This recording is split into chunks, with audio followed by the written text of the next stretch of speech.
Alors, bienvenue, très heureuse au nom de l'équipe d'Artenzo de vous accueillir à cette deuxième édition de cette série qu'on a appelée les Midis des mots.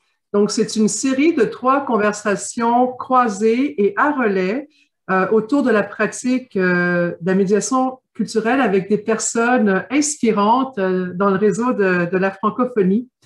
Alors, conversation à relais. C'était justement dans l'idée d'élargir ce réseau. Donc, pour la première édition, Eva Quintas d'Artenzo invite Daniel Fizet, commissaire à l'engagement au Centre Phi. On a eu une première conversation le mois dernier et cette fois-ci, Daniel a identifié le duo Micro-Sillon à Genève et ensuite, le mois prochain, Micro-Sillon a identifié Marie Preston, artiste-chercheur à Paris. Alors, voilà le format qu'on voulait vous proposer, conversation inspirante dans la francophonie. Donc, la dernière conversation, Daniel, elle était beaucoup orientée autour du temps et de l'engagement. La question de la temporalité qui a été tellement importante, en fait, dans nos vies, dans nos pratiques de la médiation, et comment, bon, l'engagement, dans ton cas, qui se traduisait par des questions autour comment dialogue le commissariat et la médiation et comment ça évolue avec la notion de la temporalité. Alors, cette conversation, elle est enregistrée sur notre Padlet et je crois que la conversation d'aujourd'hui s'ouvre avec cette phrase-là que j'ai retenue, comment s'assurer que la médiation culturelle demeure un espace critique. Donc, espace et posture critique. Alors, avant de te laisser la parole, je vais revenir à quelques instructions d'usage. Vous pouvez laisser vos caméras ouvertes, mais vous fermez vos micros. Il y aura une conversation qui va se dérouler sur une vingtaine de minutes. Et s'il vous plaît, vous gardez vos questions pour la fin. Il y aura un espace d'échange d'une vingtaine de minutes. Et vous pouvez bien sûr intervenir dans le chat. Alors, merci encore d'être là et je cède la parole à Daniel. Merci Eva. Bonjour tout le monde. Je suis ravi de passer un autre midi avec vous tous et toutes. Quand Eva m'a approché pour cette idée de conversation à relais, puis il y avait l'idée d'inviter quelqu'un à relais, justement, j'ai tout de suite dit à Eva, est-ce qu'on peut inviter Micro-Sillon? Ça a été comme le premier groupe que j'ai identifié, en fait, avec qui j'avais envie d'échanger. Je pense qu'Eva t'a identifié assez justement une question qui m'est centrale dans ma propre pratique et qui, je crois, traverse la pratique de beaucoup de gens qui sont en médiation culturelle, qui est cette question de l'engagement, que je comprends de manière double, c'est-à-dire à la fois comment activer la participation, encourager les interactions avec choisissez le vocable que vous voulez, les publics, les participants, les co-créateurs. Mais évidemment, dans l'engagement, il y a aussi cette notion-là d'être engagé. Donc, pour moi, cet engagement-là est un engagement critique. C'est une posture qui se conjugue avec une présence institutionnelle. Puis souvent, cette position-là est complexe, en fait. Elle m'intrigue beaucoup. Puis je pense que c'est une pratique qu'on doit maintenir, en fait, la pratique critique. Donc, ce qui habite un peu mon choix, puis les questions que j'avais envie de poser à Olivier et à Marianne aujourd'hui, c'est comment s'assurer de maintenir cette posture critique-là dans des collaborations interinstitutionnelles quand on est appelé à la fois à agir comme personne indépendante, mais aussi comme membre actif d'institutions. Donc, j'ai pensé à 3 questions qui sont orientées vers ces réflexions-là. On verra dans la vingtaine de minutes qu'on a si on couvre les 3 questions. Souvent, ça déborde le 20 minutes. Puis, on verra si, par exemple, la 3e question, on peut peut-être l'ouvrir à tous et à toutes pour la décortiquer ensemble. Avant de me lancer à la première question, je vais lire rapidement la bio de Micro-Sillon, de Marianne et Olivier. Donc, le collectif Micro-Sillon développe depuis 2005 des projets artistiques collaboratifs engagés dans une réflexion sociale et citoyenne en s'appuyant sur des stratégies issues des pédagogies critiques et féministes. Ces projets soulèvent la question du rôle de l'artiste dans la société comme possible agent de sa transformation. Micro-Sillon a conçu et réalisé des projets de médiation expérimentaux au Centre d'art contemporain Genève de 2007 à 2012. Dirigé le programme, et là vous pardonnez ma prononciation allemande, Bildende-Künste-Gesellschaft à la Zürcher Hochschule der Künste, pas trop mal, de 2009 à 2014, et est actuellement responsable du master trans pratique artistique socialement engagée à la Haute École d'art et design de Genève. Ses fondateurs ont obtenu des doctorats du Chelsea College of Arts et ont participé à plusieurs projets de recherche soutenus par le Fonds national suisse de la recherche scientifique. Micro-Sillon a collaboré avec de nombreuses institutions culturelles en Suisse et à l'étranger, et le collectif est également membre du groupe de recherche international Another Roadmap for Education, qui regroupe artistes, éducateurs et chercheurs dans le domaine de l'éducation artistique et de la médiation. Micro-Sillon est lauréat d'un Swiss Art Award en 2008 et d'une bourse pour médiateur en art contemporain de la ville de Genève en 2007. Olivier, Marianne, bienvenue. Merci d'avoir accepté l'invitation d'échanger avec moi sur ces sujets identifiés dans l'introduction. Comme première question qui me vient en tête, j'avais identifié des mots clés comme transinstitutionnel ou transdisciplinaire. Bon, c'est des mots qui m'apparaissaient bien identifier la dynamique que j'observais dans vos projets. Vous êtes parfois placé de manière indépendante, un peu comme je l'ai dit en introduction, avec les institutions avec lesquelles vous collaborez. Dans d'autres mesures, comme on l'a vu dans la bio, vous êtes impliqué aussi activement au sein d'institutions d'enseignement, comme directeur, directrice de programme. Je voulais savoir comment vous en êtes arrivé dans votre pratique à développer cette approche-là et quels ont été les avantages ou les désavantages d'adopter cette posture transdisciplinaire ou transinstitutionnelle.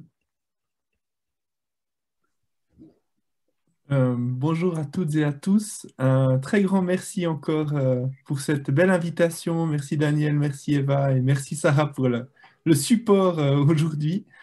On est très intéressé effectivement par cette complexité qui vient d'être évoquée par Daniel, cette complexité de la tentative de maintenir un espace critique tout en étant part de l'institution. On voulait commencer à répondre à cette question en vous partageant une image, parce qu'on trouvait aussi que c'était une image sympathique de bienvenue. Cette image, c'est une image qui représente un poisson clown et une anémone. Et c'est une image qui est souvent utilisée dans les vulgarisations de biologie pour parler de la question du mutualisme. Donc, on veut vous dire en un mot comment fonctionne le mutualisme entre ce poisson clown et cette anémone. Donc, ce poisson, il naît avec une peau spéciale, et cette peau spéciale le protège contre les piqûres de l'anémone. Mais les autres poissons, ils n'ont pas une peau similaire, donc les autres poissons ne peuvent pas s'approcher de l'anémone. Donc en fait, l'anémone devient un refuge pour le poisson clown, parce que lui peut s'en approcher. Mais en contrepartie, l'anémone, elle se nourrit des restes de nourriture du poisson clown. Et donc du coup, il y a cette espèce d'échange comme ça, assez complexe et assez spécifique entre ces deux espèces. Et puis, nous, on a été inspiré par cette image pour tenter de mieux comprendre et de pouvoir expliquer la sorte de complexité et aussi de tension qu'il peut avoir dans cette tentative de rester critique au sein d'une institution.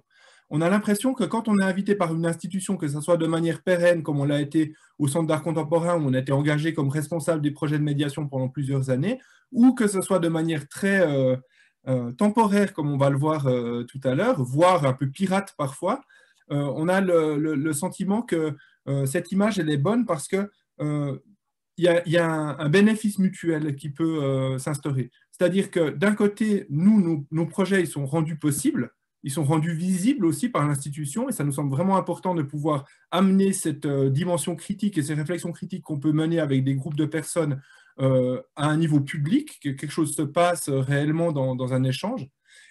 Mais pour l'institution, c'est aussi un bénéfice parce que l'institution, elle peut à la fois défendre l'idée qu'elle a une forme d'engagement social, d'engagement critique, qu'elle a aussi une forme de recul sur elle-même, une volonté d'être un peu autocritique, parce que le discours qui peut être produit par nos projets est parfois critique envers cette institution, mais elle peut utiliser ça dans ses arguments pour défendre sa position. Donc pour nous, c'est une première manière de répondre à cette question, cette approche, disons, mutualiste.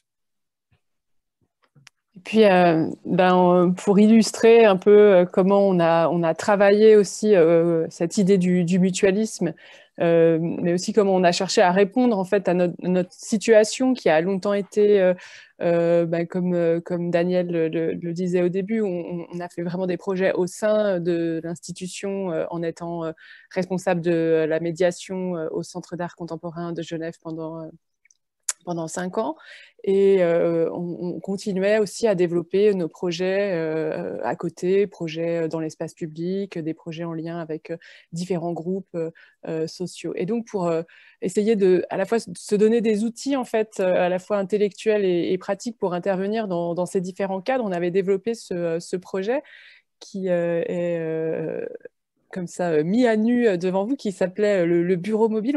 On a fait ce projet en 2005 avec un designer, Izzet Cheshivari, à Genève. Et l'idée, c'était vraiment de réunir au sein d'une structure. Qu'est-ce que vous voyez sur la gauche de l'écran? C'est en fait 2 modules constitués travailler avec des éléments d'un mobilier iconique de bureau en Suisse.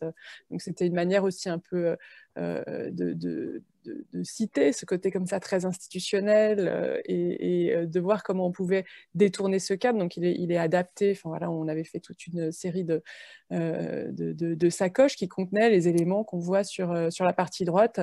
Donc, à la fois des outils très basiques, un scanner, une imprimante, des sièges, une bouilloire, un ordinateur et des outils aussi plus théoriques. Il y a des livres, enfin, il y avait une mini-bibliothèque qui nous permettait comme ça d'être autonome, et on est intervenu avec cet objet, enfin, cet objet double dans plusieurs cadres sur des invitations qui nous ont été faites. Ici, on est à Rome, devant le Colisée, à l'invitation d'un festival artistique qui se déroulait là-bas, et on a fait tout un projet dans lequel on a organisé différentes expositions de rue. On a aussi été, donc là on voit l'installation d'une exposition sur la vitrine d'une arcade fermée.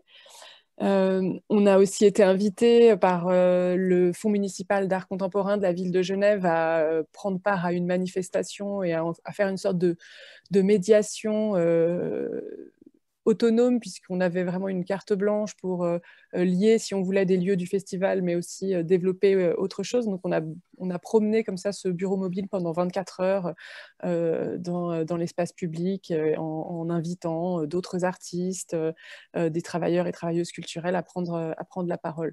Donc voilà, c'était un objet qui nous permettait vraiment d'intervenir dans ces différents cadres et dont on utilise encore aujourd'hui certains éléments, mais plus dans sa totalité. Et puis, pour poursuivre avec notre réponse, on pensait aussi à cette citation qu'on utilise beaucoup avec nos étudiantes et nos étudiants et qu'on applique aussi beaucoup à nous-mêmes, qui est une citation d'Andrea Fraser sur la critique institutionnelle, où elle dit « Il ne s'agit pas d'être contre l'institution, nous sommes l'institution. Il s'agit de savoir quel type d'institution nous sommes, quel type de valeurs nous institutionnalisons, quelle forme de pratique nous récompensons et à quel type de récompense nous aspirons. » Ça nous semble dans un sens extrêmement simple comme proposition, mais aussi très complexe à tenir et très intéressant parce que, en fait, c'est vrai qu'on peut avoir souvent tendance, en tant qu'artiste s'intéressant à des positions critiques, de dire j'adopte une position un peu extérieure et je vais critiquer l'institution pour ses agissements. Mais ce que nous propose Andrea Fraser dans sa réflexion, c'est de penser qu'en tant qu'artiste, de toute manière, on fait partie de cette institution au sens large qu'est le monde de l'art. Et puis, en fait, quels que soient nos agissements, on est partie prenante complètement de cette institution. Et c'est pour ça que pour nous, au fil de notre travail, que ce soit en tant que médiateur, qu'artiste intervenant ou qu'enseignante et enseignant, ça nous intéresse beaucoup de chercher à transformer l'institution de l'intérieur et à chercher à en changer les modes de privilège, les modes de récompense, à en changer les discours, mais en les produisant, en fait, et pas seulement en les critiquant. Et ça, pour nous, ça passe notamment par la pratique de recherche que Daniel mentionnait également en introduction, qui nous permet d'investir des cadres légitimement, puisqu'on fait de la recherche qui est soutenue par des institutions de financement officielles. Ça nous permet de sortir finalement d'une forme peut-être parfois trop auto-célébratives que peuvent avoir les institutions culturelles, puis de développer justement ce cadre réflexif dans lequel peut avoir lieu une critique. Ça nous donne une légitimité aussi pour forger cette critique vis-à-vis des institutions culturelles. Et c'est vrai que, comme Olivier vient de le dire, ça nous permet finalement de développer d'autres réseaux, d'autres formes de pratiques, de penser finalement presque de faire nous-mêmes institution. Daniel mentionnait ce réseau Another Roadmap for Art Education, qui est exemplaire à ce titre, qui est vraiment un réseau qui rassemble des artistes, des critiques, des éducateurs et des éducatrices, des enseignantes, des enseignants, qui se posent la question de l'art et de l'éducation artistique comme outil de transformation plus que de reproduction. Et à travers des projets comme ça, on a pu aussi donner à notre pratique une autre dimension et d'autres formes de légitimation. Et un tout dernier point pour répondre à cette question. C'est la question, c'est pour revenir aussi à cet élément central de la temporalité qui a été clé pour la première discussion de cette série. On croit beaucoup, et au fil de nos projets, on a pu observer l'importance de la question de l'imprévisibilité, ou ici de l'incertitude. Ça nous semble être un élément vraiment essentiel, c'est-à-dire que quand on travaille sur des projets dialogiques, quand on a vraiment envie de travailler de manière collaborative, évidemment, on ne peut pas arriver avec un projet complètement prédéfini et simplement le faire appliquer par les gens avec qui on travaille. Mais pour que ce dialogue puisse être vraiment pris au sérieux, il faut du temps, parce qu'il faut que le projet puisse se transformer en fonction des réponses.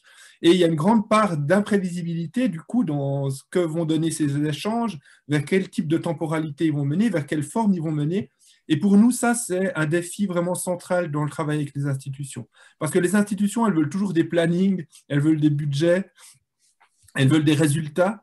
Et on a eu la chance, notamment au Centre d'art contemporain, de pouvoir travailler avec une directrice, Katia Garcia-Anton, qui était intéressée par cette approche-là et qui nous a laissé beaucoup de liberté sur la plupart des projets. Et qui nous a dit, vous pouvez ouvrir ce cadre et voir ce qui va se développer. Et au fil du temps, on a essayé de chercher des institutions qui acceptaient cette part d'imprévisibilité et qui comprenaient son importance. Mais c'est vrai que c'est toujours un défi et pour nous, c'est important. On a écrit cet ouvrage en tant que responsable du Master Trans pour pouvoir essayer d'asseoir un peu plus théoriquement cette question et pouvoir aussi mieux la discuter avec justement les personnes qui seraient intéressées à développer de tels projets. Et puis surtout en invitant d'autres personnes dans le monde qui ont des projets de formation comme nous aux pratiques artistiques socialement engagées pour qu'ils et elles nous informent aussi sur leur perception de cette question-là. Puis, c'est important, Eva, vous le soulignez en introduction, cette question aussi de la langue. Et en effet, il nous semble qu'il était vraiment nécessaire aussi d'écrire cet ouvrage. Alors, il est bilingue pour le coup, parce qu'on s'est dit que c'était aussi intéressant de partager ce qui se passait en francophonie avec avec les anglophones et le monde. Mais c'est vrai qu'il y a une nécessité, en fait, de théoriser aussi, de documenter, de visibiliser ces pratiques et ce temps long nécessite des formes d'écriture aussi qui demandent là encore de l'engagement. Et voilà, produire des textes en français, c'est vraiment important dans ces disciplines aussi. Il me semble que, en tout cas, on a essayé de contribuer à travers cet ouvrage. Produire et traduire. Oui, exactement, produire et traduire. Et ce qui est important aussi, ce qui nous, dans ce rapport à l'institution, c'est aussi finalement que la stricte indépendance à laquelle on s'est aussi frotté et donc on y a réfléchi de manière très concrète, demande aussi d'accepter des mandats. Et finalement, on peut aussi trouver dans l'institution, pour revenir à cette image du poisson clown et de l'anémone, un espace dans lequel faire des choses qui, comme le soulignait Olivier, a été notre chance pour commencer vraiment notre pratique quand on a pu développer des projets au sein du Centre d'art contemporain. Et c'est vrai que c'est là qu'on a pu mettre en place les principes qu'on met encore aujourd'hui en œuvre, que ce soit en tant qu'enseignante, que chercheur, médiatrice, médiateur. C'est vraiment cette idée du long terme. Donc là encore, ce temps long, il est indispensable pour avoir une volonté, pour assumer une volonté transformative. C'est l'idée de dépasser aussi l'idée que l'accès à la culture, c'est suffisant, mais d'aborder vraiment des questions plus sociétales et politiques. Et pour ça, le champ artistique est vraiment extrêmement riche. Un autre principe important pour nous, c'était de coproduire. Daniel, vous évoquiez les différents termes. Alors là aussi, la collaboration, la participation. Alors nous, il y a une étape en tout cas qui est importante dans nos projets, c'est cette idée de la coproduction d'un objet, vraiment de quelque chose, là pour le coup, qui est un artefact pour dialoguer vraiment avec le monde de l'art dans son... finalement en utilisant le même langage, mais en produisant avec, et là aussi ça rejoint vos travaux de recherche, des amatrices et des amateurs.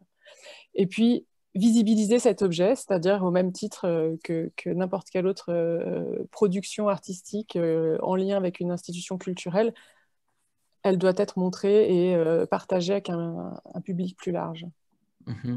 Mais je pense que dans votre réponse qui était super généreuse, j'ai identifié plusieurs éléments hyper qui me semblent essentiels pour réfléchir la posture critique.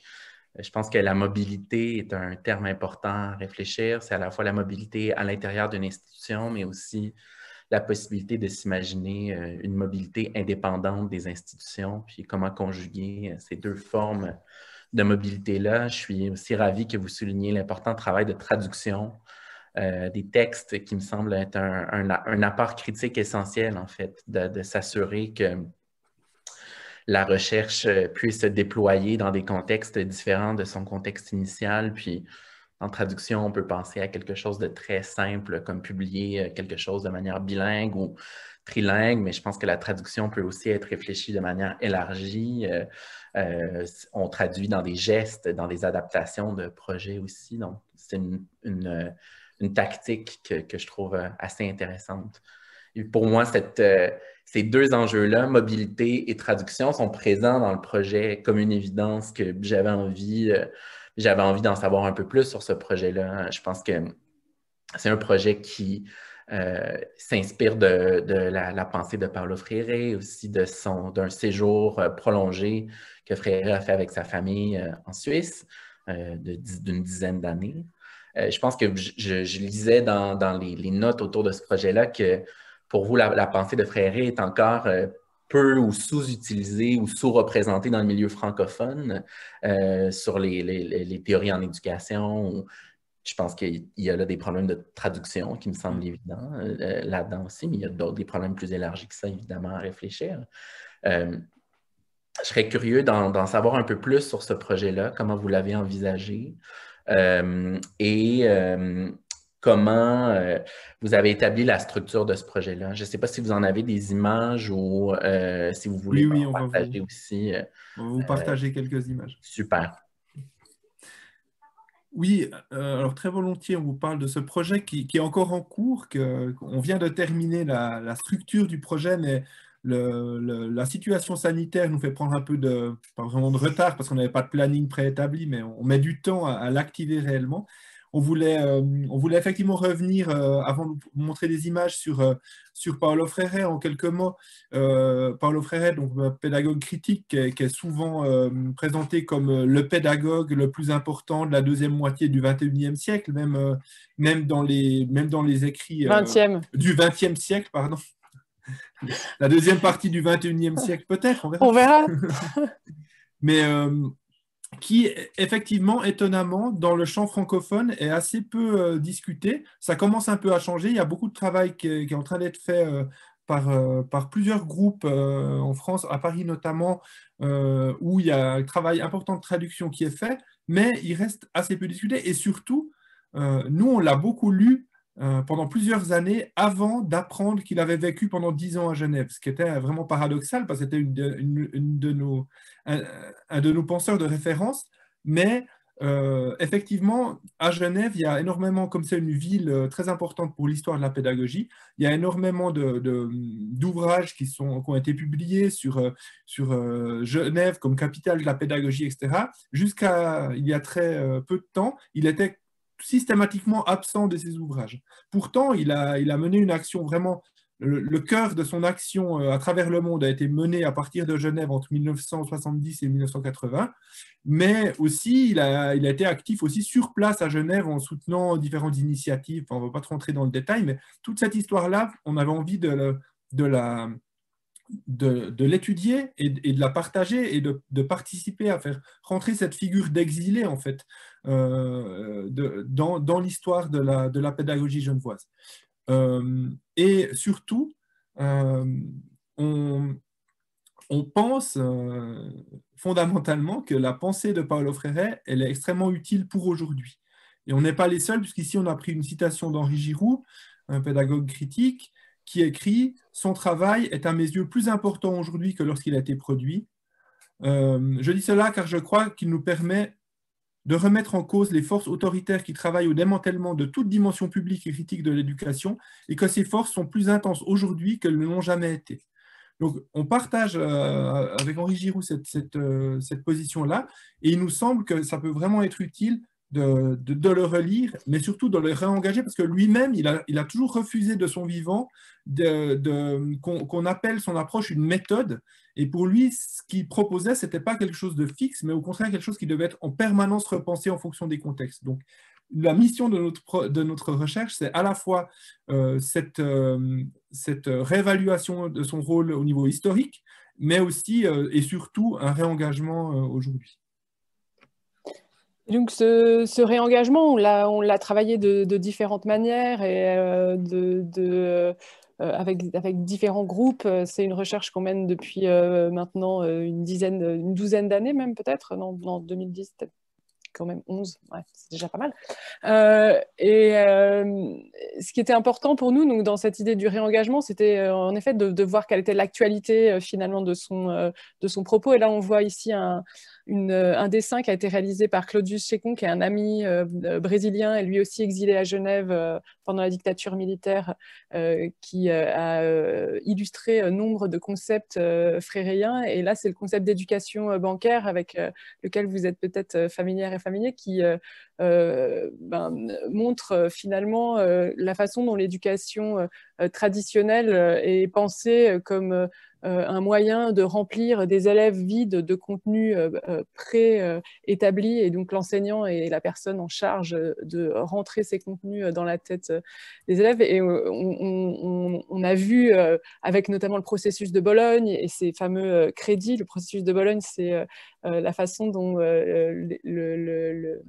l'Europe a unifié en fait ces établissements d'études supérieures derrière un système dans lequel les étudiantes et les étudiants amassent des crédits qui leur donnent accès ensuite à des diplômes. Et donc à ce moment-là, on a vu revenir comme ça assez fortement ce concept c'est vrai que bah, voilà, pour nous, c'était, comme le disait Olivier, un penseur vraiment important parce que quand on a commencé à travailler ensemble, c'était vraiment le moment où ces débats étaient extrêmement vifs. Et il était important pour nous voilà, de lire ce pédagogue. Et on s'est vraiment aperçu en faisant cette recherche de la place aussi qui avait été finalement celle de Genève à ce moment-là et qui est aujourd'hui assez oubliée. Mais on voit par exemple en 74, Freire va inviter Ivan Illich pour un séminaire. Et c'est un des points de départ de la production de la pièce que l'on va évoquer, comme une évidence. Donc là, on voit une photo où Ivan Illich parle comme ça, d'une manière, il est extrêmement animé quand il parle. C'est un des beaux moments de notre recherche, de retrouver la bande en fait de ce séminaire et d'entendre les voix à la fois très différentes, mais concordantes sur un certain nombre de points de Freire et d'Illich. Et donc, Freire travaille au Centre œcuménique des Églises, qui donc pendant 10 ans sera son employeur et qui l'enverra à travers le monde. Et Illich lui-même voilà, travaille aussi à faire émerger certaines idées autour des institutions et de l'éducation en particulier. Et cet événement, donc ce séminaire va donner lieu à une publication sur laquelle donc la couverture de cette publication, qui est aussi un dessin de Sécon, va montrer Freire et Illich, tous deux porteurs de baluchons. Pour Illich, c'est le baluchon Deschooling, en référence à son ouvrage Deschooling Society. Et pour Freire, c'est Conscientization, mon accent anglais, pardon. Ils portent donc tous les deux ces baluchons et on voit le titre de la publication qui est Pilgrims of the Obvious, donc cette idée des pèlerins de l'évidence qui va être aussi parfois, Freire lui se redéfinira d'une manière un peu moins religieuse comme un vagabond de l'évidence, mais en tout cas c'est cette idée que les deux pédagogues partagent, qu'une éducation neutre ça n'existe pas, que d'éduquer, que n'importe quelle action, acte pédagogique est politique, et que l'éducation doit, de ce fait, pour eux, être un outil conscientisant qui permet de lutter contre les oppressions qui se font jour dans le monde dans les années 70 comme encore aujourd'hui. Alors, pour essayer de répondre à cet appel de Freire de repenser, de recontextualiser en permanence et de réinventer sa pensée, on s'est dit, mais en fait, si l'évidence à ce moment-là, c'était ça, c'était de faire comprendre que l'éducation n'était jamais neutre et qu'elle pouvait permettre de lutter contre les oppressions, qu'est-ce que c'est que cette urgence pour aujourd'hui? Qu'est-ce que c'est l'évidence et l'urgence pour la pédagogie aujourd'hui? Mais on s'est dit qu'on n'allait pas tenter d'y répondre seul, mais que ça semblait aussi être un mouvement intéressant de passer de cette idée de penseurs qui, même s'ils étaient en réseau, ils ont développé quand même leur réflexion seuls, Illich et Freire. On s'est dit que ça serait intéressant de travailler de manière plus rhizomatique et d'ouvrir ça à un grand nombre de personnes. Et on a décidé de demander à des gens, soit avec qui on avait déjà travaillé et dont les pratiques nous intéressaient parce qu'elles étaient justement à l'intersection entre les pédagogies critiques et les pratiques artistiques, soit des gens qu'on ne connaissait pas mais dont on avait lu les textes ou dont on avait vu les travaux artistiques et qui nous intéressaient pour la même raison. Donc on leur a posé à toutes et à tous une même question, qui était à quel sujet, outil ou tactique devrions-nous urgemment nous éduquer pour réimaginer le monde en commun? Et puis, au moment où on a inventé ce projet, on a rédigé cette question, c'est exactement le moment où la crise sanitaire a commencé. Et on s'est dit, que faire? Est-ce que vraiment il faut lancer ce projet maintenant? Les gens, ils ont d'autres priorités. Peut-être on devrait attendre et ne pas poser tout de suite cette question. Et finalement, on s'est dit, bon, allons-y. De toute manière, on était chez nous, on ne pouvait pas vraiment faire d'autres projets. On a lancé cette série de messages avec cette question. On l'a envoyé à une centaine de personnes en tout. Et puis, ce qui était très beau, c'est que, en fait, la crise sanitaire, elle a eu l'effet inverse de ce qu'on avait imaginé. C'est-à-dire que les gens, ils ont senti qu'il y avait une urgence vraiment à repenser, enfin, cette espèce de moment de rupture et de transformations très profondes dans les vies quotidiennes, ça a appelé tout le monde à repenser en fait quelles étaient les urgences pour la société et du coup, par extension, pour l'éducation. Donc, on a reçu beaucoup de réponses, y compris très prestigieux qu'on avait un peu invité comme ça, comme une bouteille à la mer en se disant on verra bien, on n'a rien à perdre, et des gens qu'on ne connaissait pas. Donc on était très heureux de ces réponses. On n'a pas le temps d'entrer dans le détail, mais on voit ici une réponse d'Elizabeth Ellsworth, dont on avait lu des textes depuis plusieurs années, qui appelle à réinventer le carnet de notes et à enregistrer différemment notre quotidien. Une réponse de Nora Sternfeld, qui est une artiste du collectif Trafoca et qui travaille maintenant comme professeur associé pour la Documenta, qui réfléchissait sur la question de faire le monde en commun et des communs en général. Et puis, on voulait montrer aussi cette réponse de Marie Preston qu'on va rencontrer lors de la prochaine session, qui appelle à connaître les différentes cosmopolitiques des peuples habitant la Terre et puis aussi à dépasser la binarité entre humain et non humain pour imaginer d'autres formes de réflexion. Et puis, voilà, on a récolté comme ça beaucoup de réponses. On va vous donner tout à l'heure le lien. Si vous voulez aller voir, il y a une version numérique de la pièce avec toutes les contributions dans la langue originale et en anglais. Donc, la plupart, c'est anglais et français, mais il y a aussi quelques textes en espagnol et en portugais. Et en allemand. Et en allemand. Une autre occasion pour moi de rafraîchir ma prononciation allemande. C'était très bien, c'était très bien. Merci. En fait, je vois la question apparaître dans la présentation, puis j'ai envie spontanément de savoir si la question résonne avec les gens qui sont parmi nous, à savoir si il y a des éléments de réponse qui viennent quand on pose une question comme ça. Je suis curieux de passer la parole à tous.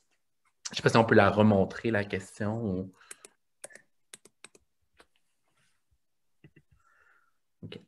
À quel sujet, outil ou tactique devrions-nous urgemment nous éduquer pour réimaginer le monde en commun, qui est une magnifique question. Est-ce que, si j'ouvre la parole, est-ce qu'il y en a qui ont envie de se lancer à un élément de réponse? Me permettre d'intervenir, ça nous faciliterait si vous arrêtiez le partage d'écran. Comme ça, on pourrait voir la mosaïque et les gens qui veulent lever la main. Ou, Alors, ce qu'on pourrait proposer, c'est juste de vous montrer les deux images de la pièce, comme ça vous voyez à quoi elles ressemblent, et après on arrête le partage. Super.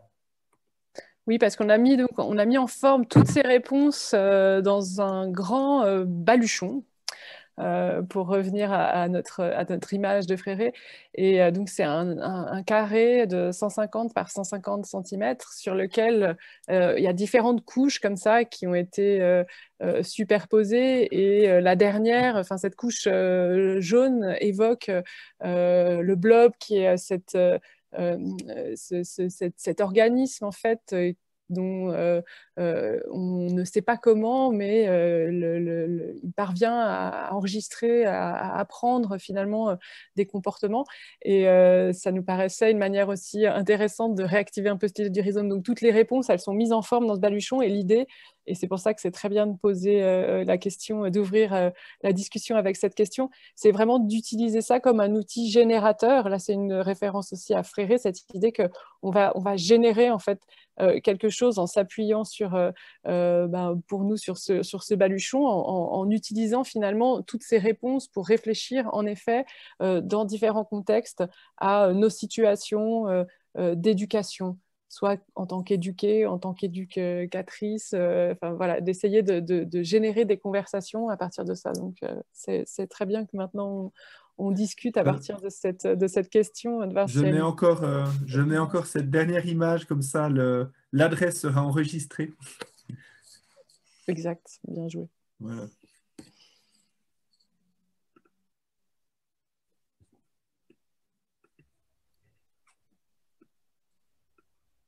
Alors, est-ce que quelqu'un veut se lancer à une réflexion?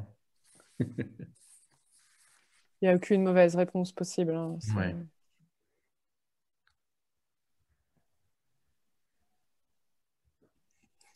Vous connaissez la phrase par cœur?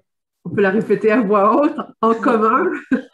À quel sujet, outils ou tactiques devrions-nous urgemment, cette notion d'urgence, elle est plus importante que jamais, nous éduquer pour réimaginer le monde en commun? C'est vraiment cette idée que voilà, on veut amener aussi à penser ce monde comme un monde où on doit faire commun et essayer de dépasser justement des formes de division ou d'individualisation dans lesquelles on est parfois poussé. Il y a une réponse qui vient d'arriver dans le chat d'Anne-Sophie qui dit « le sensible, le vivant ». Est-ce que vous voulez nous expliquer, Anne-Sophie, développer à l'oral? Bonjour à tous. Non, je n'avais pas forcément prévu prendre la parole, mais merci beaucoup pour cette présentation et cette initiative de nous réunir. Je travaille au musée de Cluny, le musée national du Moyen-Âge à Paris, où je m'occupe du service des publics, le service de la médiation.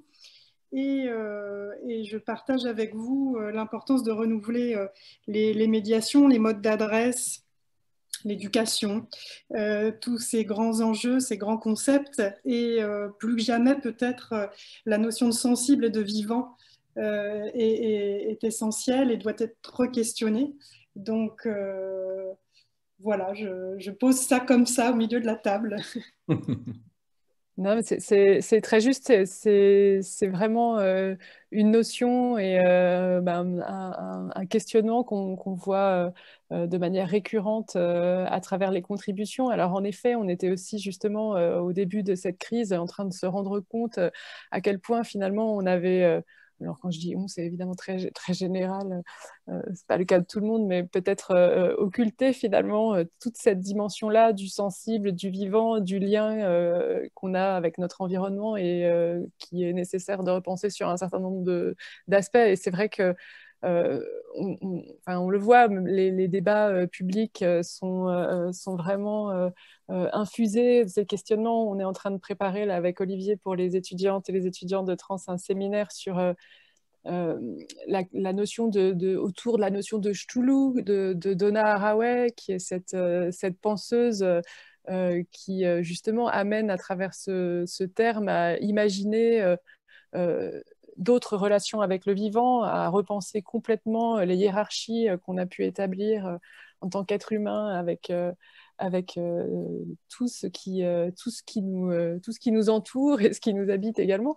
Et à travers donc ce séminaire, alors on amène aussi des questionnements de Baptiste Morisot, peut-être que certaines et certains d'entre vous connaissent, qui participent notamment à un projet de rachat de terres, de forêts pour les laisser finalement utiliser la propriété privée pour refaire du commun. Alors c'est aussi un débat très riche. Donc cette notion de commun, pour nous, elle est centrale avec Olivier dans nos pratiques. Et c'est vrai qu'on voit bien que c'est là qu'il va falloir trouver des solutions. Comment on refait commun et avec en effet tout ce qui constitue l'écosystème. C'est une vaste tâche.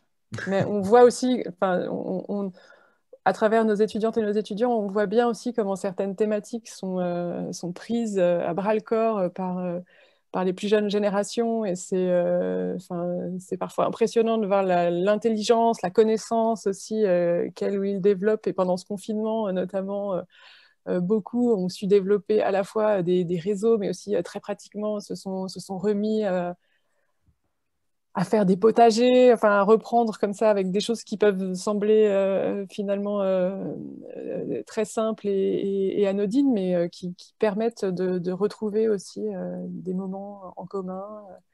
Et on était rassurés de voir toute cette énergie se mettre en place dans un temps qui était quand même très incertain et difficile.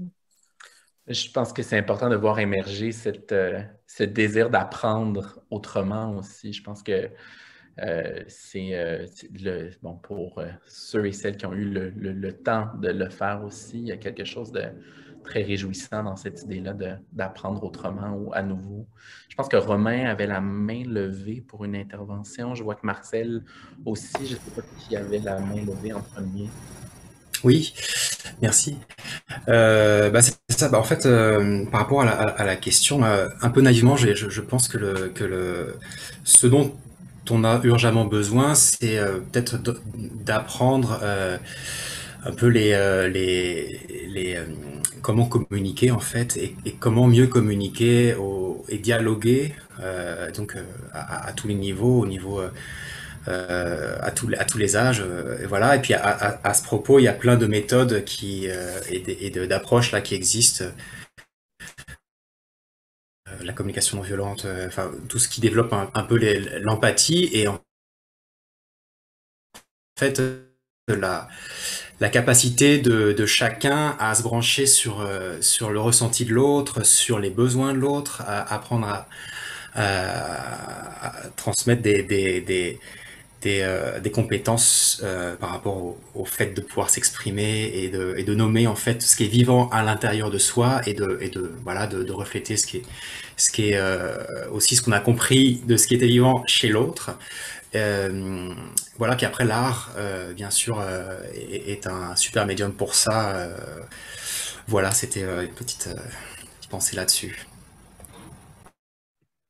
Merci. Ouais, c'est le retour de cette notion enfin, c'est pas son retour, mais d'un seul coup, cette notion du care qui doit être vraiment aussi prise à bras-le-corps et investie. Puis pour Fréret, il y a vraiment cette idée qu'on doit, dans son approche de la conscientisation, on a vraiment cette idée qu'on doit prendre conscience qu'on fait partie d'un corps collectif plus large et qu'on a une place spécifique là-dedans et qu'on subit, qu'on a une série de privilèges et qu'on subit une série d'oppressions. Et je pense que dans cette idée de se mettre en lien avec l'autre par la CNV ou par d'autres approches, en fait, c'est aussi une manière d'apprendre à faire groupe et de sortir peut-être de cette approche. Enfin, nous, ce qu'on reproche le plus au système éducatif suisse, qui à bien des égards est plutôt progressiste et qui a aussi des points positifs, mais il reste très individualiste. Et voilà, il produit des gens qu'on pensait individualistes pour devenir des consommatrices, des consommateurs et des travailleuses et travailleurs individuels, quoi. Et c'est vrai que là, il y a toutes ces approches de réel dialogue, ça peut réellement changer la perception et la conception même qu'on a de l'action pédagogique. Et pour revenir au lien institutionnel qu'on évoquait au début de notre dialogue, c'est vrai que dans le cadre de notre travail d'enseignante et d'enseignant, on propose des projets collectifs aux étudiantes et aux étudiants, et cette évaluation, l'évaluation de ces projets, elle est également collective. Il n'y a pas d'évaluation individuelle au sein du projet, et c'est vrai que c'est souvent, en fait, pour beaucoup d'étudiantes et étudiants, un cadre dans lequel on voit vraiment se révéler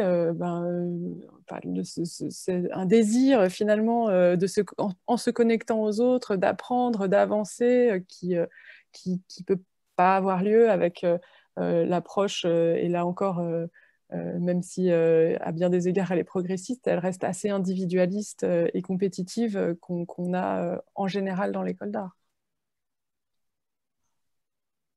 Il ne faut pas oublier que dans progressiste, il y a progrès. Et dans le progrès, il y a beaucoup de choses à critiquer.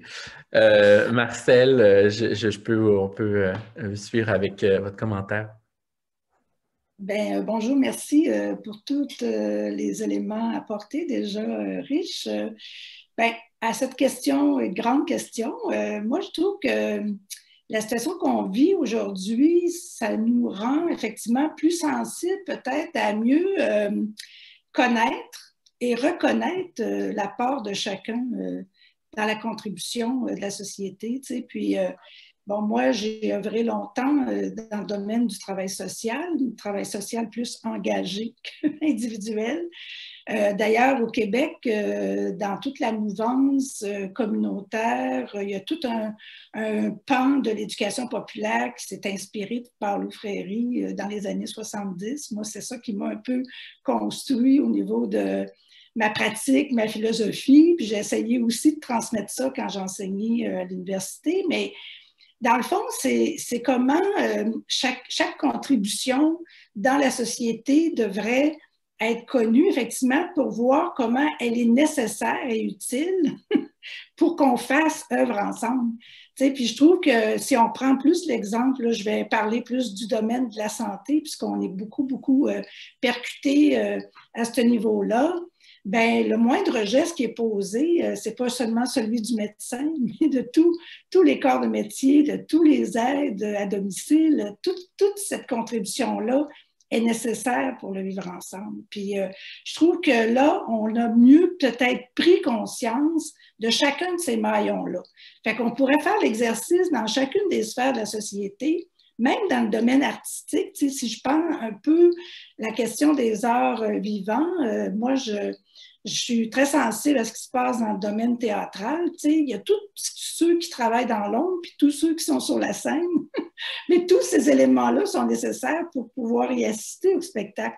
Fait que, tu sais, dans le fond, en tout cas, moi, je sais que quand j'enseignais, je disais souvent à mes étudiants que le travail d'équipe, je l'avais appris quand j'ai fait du théâtre. Parce qu'effectivement, la représentation ne pouvait pas avoir lieu si les plairégistes n'étaient pas là. Si les personnes qui faisaient les costumes n'avaient pas. Donc, comment la contribution de chacun fait œuvre ensemble, tu sais, il y a quelque chose peut-être à essayer de mettre en pratique, puis peut-être que certains aspects de la société qui nous donnent certaines lumières ou directions pour essayer de faire ça dans d'autres parties où c'est plus déficitaire, disons. Merci beaucoup. Ça résonne avec une approche de la médiation culturelle qu'on peut avoir aussi très concrètement. Nous, on s'intéresse beaucoup à l'idée de sortir de la médiation culturelle comme un outil pour parler des expositions qui sont produites par les institutions. Donc, en fait, pour appuyer le discours qui est produit par d'autres, qui est produit par des curatrices et des curateurs ou des directrices et directeurs qui viennent utiliser la médiation pour diffuser un discours qui est préexistant. Et puis souvent, on a essayé d'aborder l'institution culturelle de manière plus globale. Et puis on se réfère notamment à un texte d'Anna Bilankoff qui a écrit un texte qui s'appelle « Pour une médiation dans un espace vide », où elle montre qu'on peut faire une médiation culturelle à partir de l'institution vide et qu'il y a déjà beaucoup de choses à dire. Alors justement, aller voir ce qui se passe en coulisses, le rôle de chacun, enfin, c'est la surface de ce que vous évoquez, mais je trouve dans l'application de la médiation culturelle, c'est déjà assez inspirant au quotidien d'avoir cette pensée-là. Ouais, puis ça rejoint aussi un peu cette idée d'une critique institutionnelle qui est comme ça tout un champ de l'art contemporain où les artistes ont commencé à questionner le rôle des institutions culturelles en particulier, puis d'autres après au-delà en avançant. Mais c'est effectivement le fait de montrer en fait la complexité, comment fonctionne une institution, d'aller finalement comme certains artistes comme Fred Wilson notamment peuvent le faire vraiment dans les réserves et d'aller sortir aussi des choses qui montrent comment elles se sont construites. C'est une manière vraiment de comprendre et de redonner à chaque personne dans la société un lien avec ces institutions qui si elles sont trop coupées justement de leurs usagères et de leurs usagers, n'est pas opérant. Et de fait, de redonner ce lien, ça ouvre un espace critique dans lequel tout le monde a quelque chose à dire. Et là, on rejoint vraiment, en effet, ces pratiques de médiation transformative qui sont inspirées des pédagogies critiques de Freire, notamment. Cette idée que c'est par le dialogue et c'est par le dialogue collectif qu'on va pouvoir construire une société différente. Plus juste, c'est l'objectif. J'aime beaucoup cette idée de médiation à partir d'une institution vide, parce que d'abord, ça me pose l'évidence que les institutions sont jamais vides, c'est-à-dire que même quand il n'y a pas de contenu présenté, il y a toujours des choses qui se passent puis qu'on peut présenter. Mais ça me fait penser aussi à un réflexe que beaucoup d'institutions ont eu pendant la crise sanitaire de vouloir remplir le vide avec du contenu, alors qu'on aurait pu très bien aussi observer ce vide-là, en fait, puis le questionner collectivement. Donc, pour moi, il y a deux postures là, intéressantes à comparer. J'ai vu une autre main levée dans notre mosaïque de timbres-poste. Camille. Oui, bonjour. Je voulais juste m'excuser de mon retard. J'ai un peu squeezé le début de l'intervention, mais je vais essayer de reprendre dans le fil. Et c'est vrai que tous vos questionnements, c'est des choses auxquelles aussi voilà, on se questionne au sein de mon équipe. En fait, je travaille dans un centre d'art contemporain, c'est le centre d'art de Delme, la synagogue de Delme, dans la région Grand Est, et je suis chargée des publics dans ce lieu. Donc la question de la médiation, elle est au cœur de mon métier et puis aussi de notre institution culturelle. Elle est prise vraiment au sérieux par de ma structure. Et je dirais que dans la façon dont la médiation culturelle, je pense, elle est envisagée dans les institutions, c'est cette idée justement de faire avec l'autre. Et on n'est plus dans cette façon de voir les choses qui serait d'un monologue, d'un médiateur qui serait le sachant et qui transmettrait son savoir du projet artistique à des amateurs d'art. On est vraiment dans cette idée de faire avec l'autre, et ça va passer par des tactiques qui vont être d'intégrer la pensée de l'autre dans le discours, et de cette idée aussi que chacun a sa propre culture, et de partir de l'autre pour construire en fait le discours. Et c'est en tout cas la médiation que je pratique, où on co-construit ensemble en fait le discours à partir des œuvres d'une exposition. Et voilà, enfin, du coup, je voulais juste rebondir sur cette idée-là, et cette idée de travailler aussi en collaboration sur des projets un peu plus de grande envergure. J'ai expérimenté récemment avec un lycée agricole. Et au lycée agricole, il y a un enseignement qu'on appelle socio-culturel, qui s'apparente un petit peu, peut-être, je dirais, à l'éducation populaire, où, loin des programmes de l'éducation nationale en France, il y a une liberté un peu plus, on va dire, dans cette partie socio-culturelle. Et c'est bien l'idée de partir des élèves pour construire ensemble et tisser des liens, créer du lien. C'est vraiment aussi au cœur de cet apprentissage, et que j'ai découvert en fait il y a pas si longtemps que ça dans mon travail. Et c'est chouette de pouvoir co-construire assez librement quelque chose et de prendre en compte la diversité des domaines et des réflexions, et parce qu'on n'a pas le même vocabulaire, on n'a pas la même perspective, les mêmes enjeux de travail, et c'est hyper enrichissant. Et il y a sa demande aussi un peu de s'adapter à la façon dont l'autre fonctionne. Des fois, ça peut créer voilà, faut réajuster, et ça passe par le dialogue, en effet. Voilà.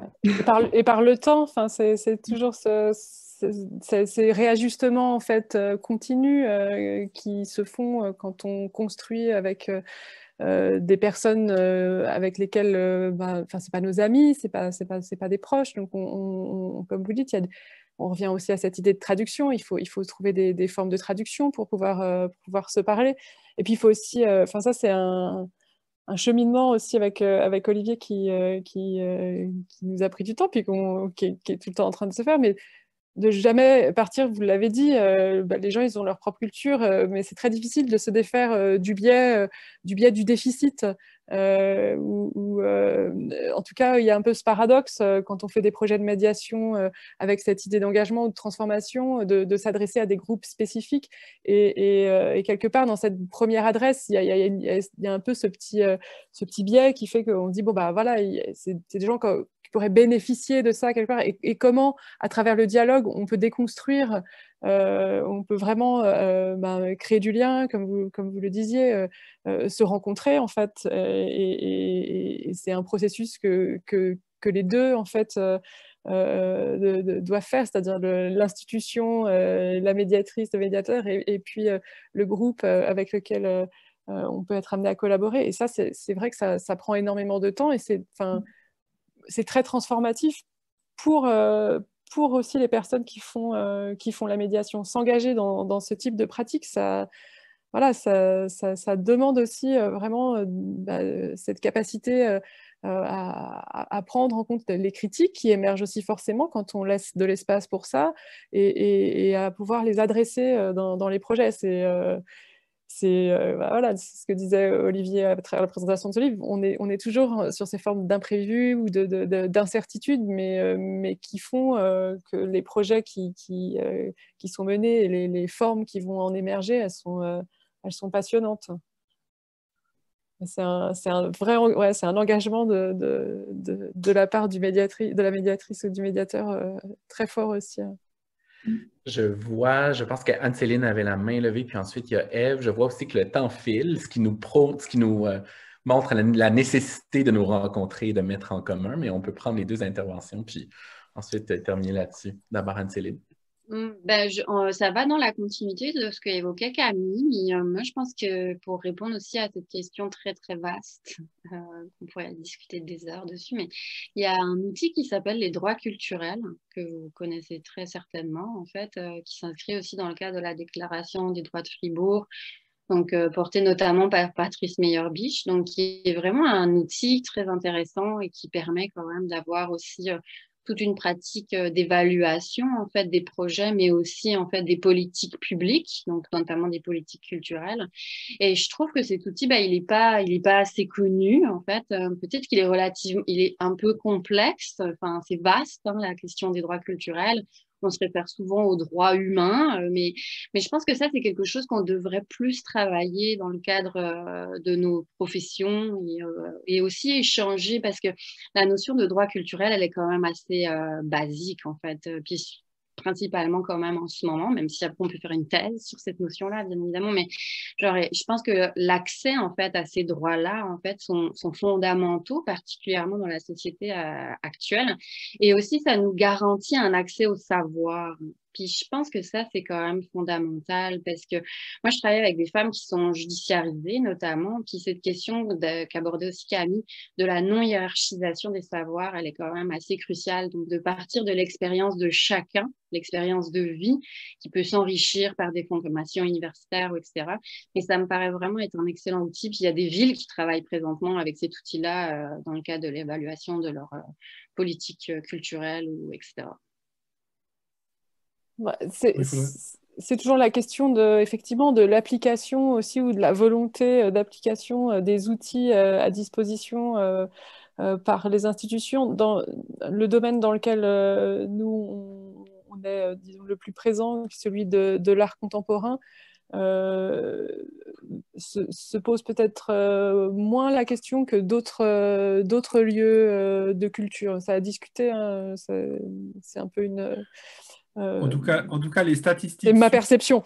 En tout cas, les statistiques suisses montrent qu'il y a très peu d'évolution dans la volonté de démocratisation des accès aux lieux d'art, et plus spécifiquement des lieux d'art contemporains, malgré ce qui est aussi très désolant, parce que finalement, ça montre une certaine forme d'échec de tous les processus de médiation culturelle depuis maintenant plusieurs années. Mais oui, je crois que le constat est encore assez pessimiste.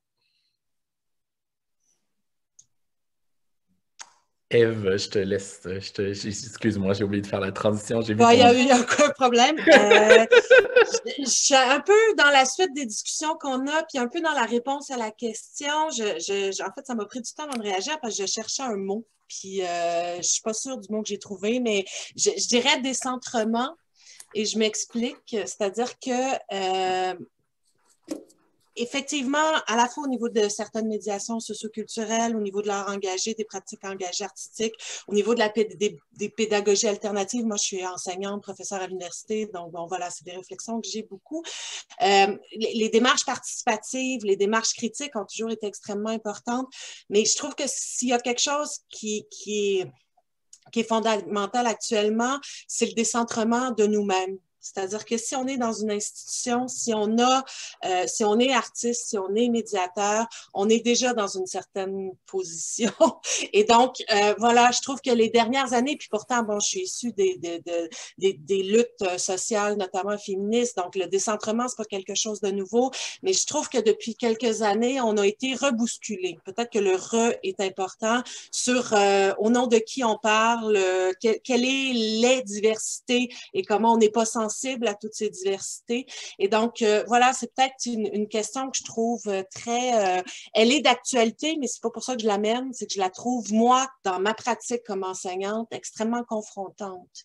Très riche, mais très confrontante. Voilà, donc ça serait un peu ma réponse à la question, mais je suis pas loin de ce que Anne-Céline, de ce dont on parlait, notamment, mais je dirais que je la personnalise à ceux et celles qui sont les moteurs de ces pratiques-là.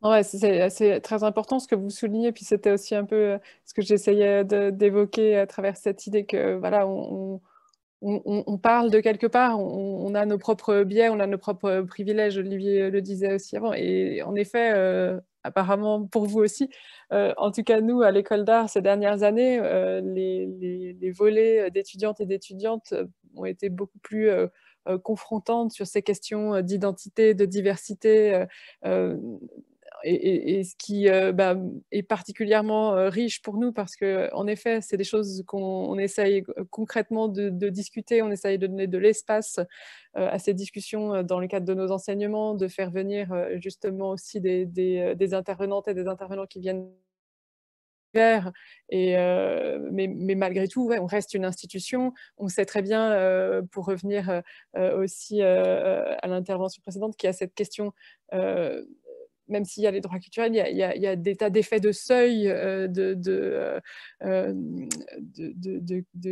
problèmes de capital, pour le coup, symboliques ou culturels, qui font que dans nos institutions culturelles en Suisse ou dans les écoles d'art, voilà, c'est ce que mentionnait Olivier à travers ses études, on voit que les choses avancent très peu. Et ça nous amène aussi à remettre en question le travail qu'on fait. C'est vrai, nous, ça fait 15 ans qu'on est actif sur ces questions et dans ces domaines. Et finalement, parfois, on peut se dire, oui, mais qu'est-ce qui a été vraiment transformé? Néanmoins, on se dit aussi souvent que l'ouverture de cet espace critique, le fait que justement ces questions elles puissent être travaillées, que quand on les discute avec nos étudiantes et nos étudiants, c'est aussi des choses qu'eux vont mettre en œuvre dans leur propre pratique. On se dit qu'il y a quand même un mécanisme comme ça autocritique et réflexif qui est productif. Et pour revenir à cette question de la traduction que Daniel évoquait tout à l'heure, on est en train de traduire le texte de Marie-Louise Pratt, L'art des zones de contact, où ces questions-là sont fondamentales, qui est un texte maintenant assez ancien, mais qui nous semble encore très inspirant. Bien qu'il y a aussi des critiques inspirantes qui ont été publiées après, mais voilà, donc très bientôt, on va pouvoir diffuser et diffuser aussi largement et gratuitement cette traduction. Donc pour nous, c'est aussi un geste important dans cette direction-là. On lira cette traduction et tout ce travail avec beaucoup d'attention. Je crois que je vais en profiter pour terminer la rencontre. D'abord remercier Eva pour l'invitation, remercier Micro-Sillon d'avoir accepté mon invitation. Eva, j'imagine que tu vas vouloir parler de la prochaine conversation qui s'en vient. Je suis très contente. On retient microsillon.org/ commune évidence. Ce n'est pas une conversation qui est terminée. J'inviterai tout le monde à mettre peut-être une bibliographie aussi en commun avec toutes ces références évoquées à la fin du cycle. Je pense qu'on aura quelque chose de riche pour continuer cette lancée, cette réflexion. J'invite tout le monde à être attentif. Je ne vais pas faire de promo particulière, mais il y a des colloques intéressants qui s'en viennent sur l'art et l'éducation et la mobilisation portés par la chaire de l'UQAM, mieux-être. Enfin, tu pourras préciser. Enfin, juste soyez attentifs de ce que vous pouvez retrouver autour de l'OMEC. Et voilà. Merci, je suis très contente. Le temps est court, mais c'est le temps qu'on s'est donné, la contrainte. Et puis, la conversation est enregistrée. Elle se retrouve sur notre plateforme Padlet que vous trouvez dans l'onglet ressources d'Artenzo, la maison virtuelle de la médiation culturelle. Et on se redonne rendez-vous. J'ai dit à Marianne et Olivier que cette conversation en relais, c'est fantastique parce qu'on perd le contrôle. Alors maintenant, ça s'éloigne de plus en plus de moi et Olivier et Marianne, vous avez invité Marie Preston, artiste-chercheur basée à Paris, pour la prochaine conversation qui aura lieu le 26 mai à midi. Alors, merci encore à vous tous. Merci ma collègue Sarah, Daniel, les invités. À très bientôt. Merci. Un grand merci. À bientôt. Et bravo pour le format, c'est parfait, c'est très, très bien pensé.